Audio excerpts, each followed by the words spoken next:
All right, assignment 10 is our introduction to color processing in digital photography.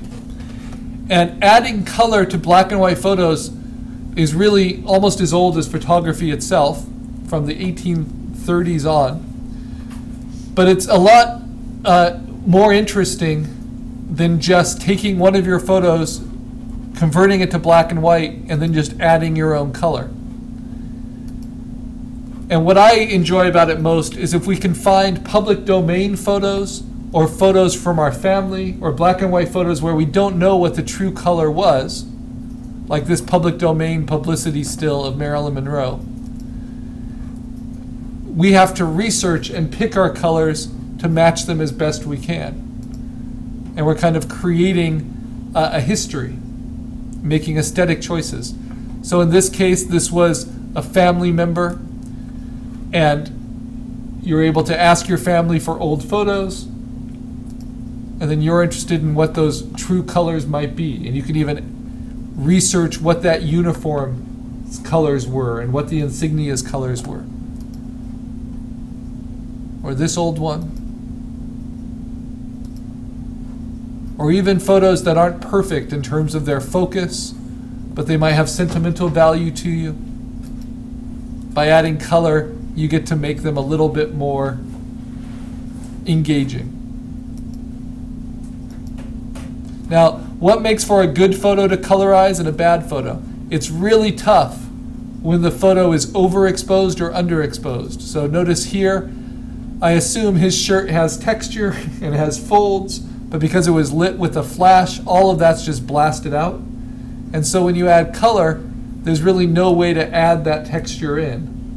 And so if it's a bad exposure, it's going to be tough to make it look like a good balanced photo. But it doesn't mean that color still can't add a lot of information and engagement. Whereas if it's a really nicely taken shot, like this studio portrait that's public domain, then even when you just do simple color, all the tones will really come out cleanly. So the gray values of the photo are going to enter into our project a lot.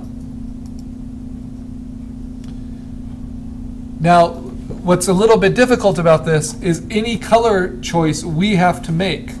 So if we look at this photo, there's reflections in the metal here, but we don't know what color those flowers are, what color the leaves are. So when we decide and we choose colors, we also have to put that color in the reflection. There's just a lot more to color than what we can see with just grayscale. It can be used to help separate out different elements. It can be used to give more individuality to different components, even though the faces might look very similar. It can be used to encourage and strengthen a focal point, like this dog. You know, by having the warm colors in the middle and cool colors on the outside.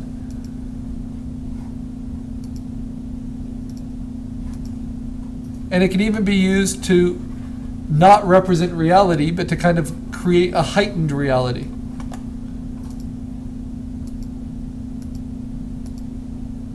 Like an 80s sweater on Einstein.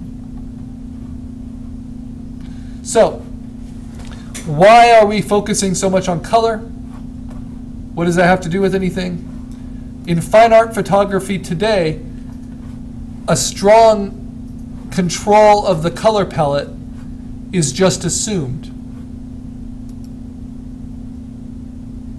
And sometimes photographs rely almost entirely on color. If you imagine this photo in just grayscale, it almost has nothing to grab you, to engage you. It has a lot to do with the complements of the kind of yellowish pinks and the reddish purples.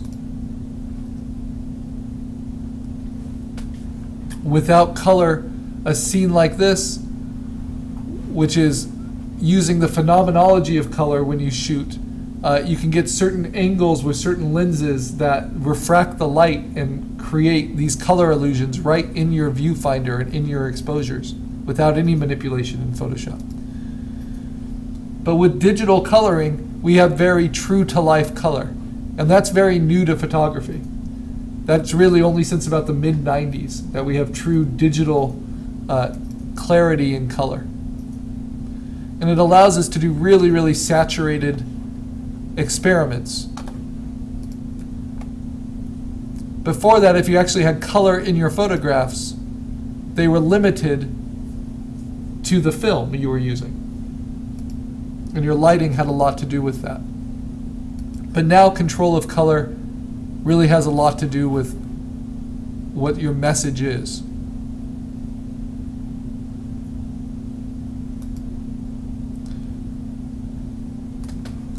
So this is by a photographer that uses that phenomenology of color. His name's James Welling. And he'll often do shots that are just about how the natural light gets broken up into different colors. And he'll use a variety of different cameras to do this.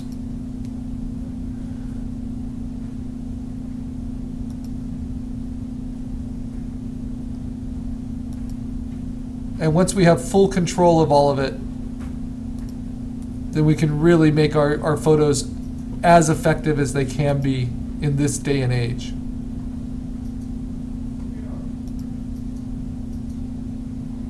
No matter what we're shooting.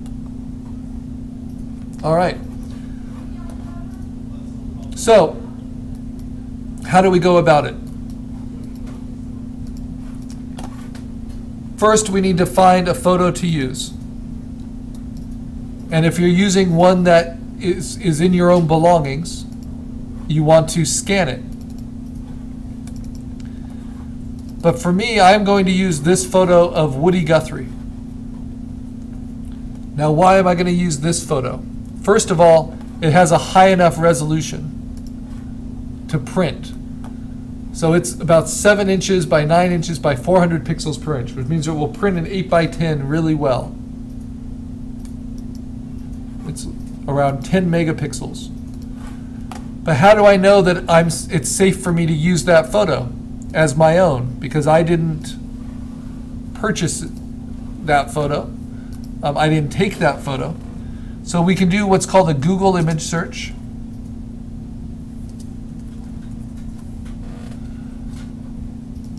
We look for images, and under search tools, we can look under usage rights. And we can say labeled for reuse. That's one place to start. And then we can search public domain, black and white photos or photography. Now notice that a lot of these come from a site called publicdomainimage.com. And a lot of them come from Wikipedia.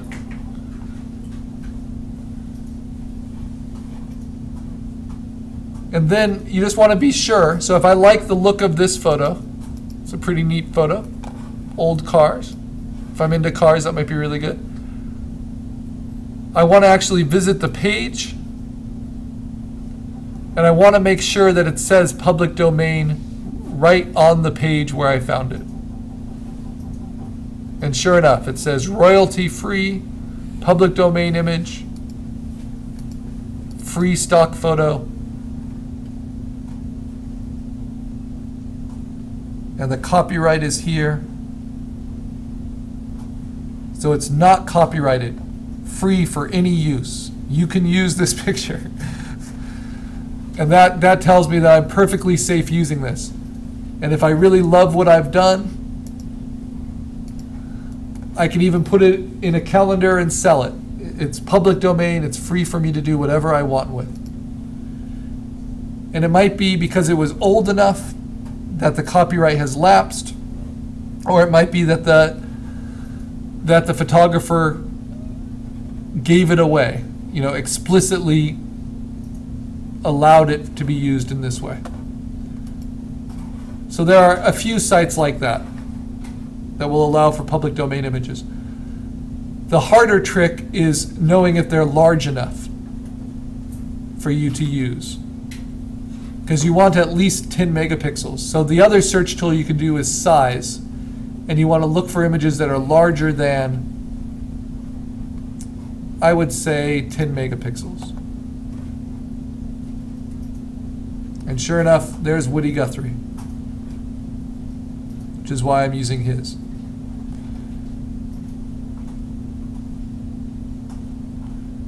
Now don't just take Google's word for it. Find the site and make sure that the image is explicitly labeled as public domain. And not just like this, but actually going to the page. So click on it, say visit the page. So no known restrictions. Believed to be in public domain.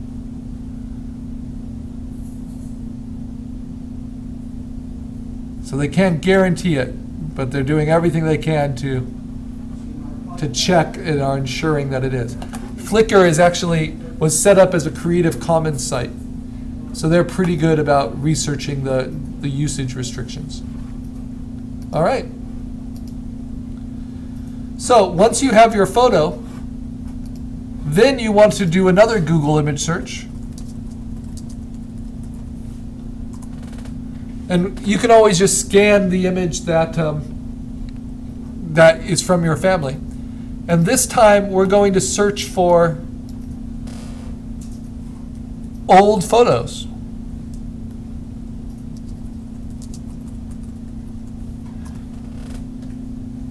And not too long ago, the Smithsonian discovered a lot of color photos, like actual color photos from the 1930s, the late 1920s, well before color photography was ever in popular use. And what's nice about them, for instance, if I'm doing a portrait of Louis Armstrong, even though I don't have the rights to this photo and even though it's too small, I want to save this because that's going to be fantastic reference in knowing kind of what colors existed in that time period. So I might want to find color photographs of Woody Guthrie.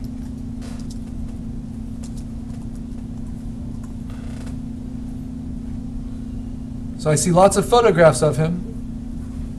I have a color painting, that might be useful. I have an old 30s photograph, but I'm not as lucky as I would be with Woody Guthrie or with Louis Armstrong to have something that's actually him. But any photos from that time period, any fabrics, any skin tones, this looks like kind of a recreation. This is a hand-colored photograph of him. All of these might help. That's his son. So you want to start collecting color reference that you can use. Oh, this one will be good for the guitar. It's for skin tones here. Curious actually about where that one comes from. Looks like him. Oh, that's Pete Seeger.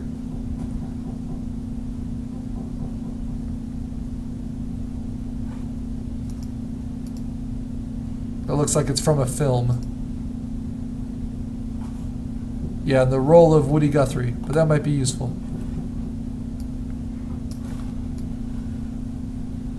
Okay, so now all of those kind of photos, and I can just keep doing research.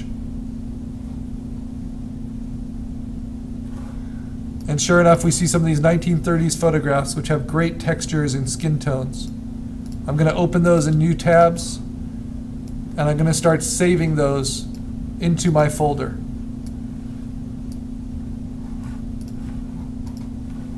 Even paintings can be helpful. Right? I will help those of you that have your black and white photos to scan. We will scan them to make sure that they're high enough resolution, at least 10 megapixels.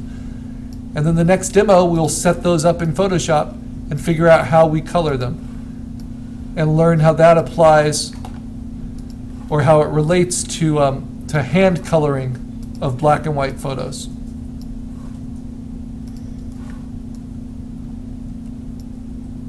I want to save these for next time. All right.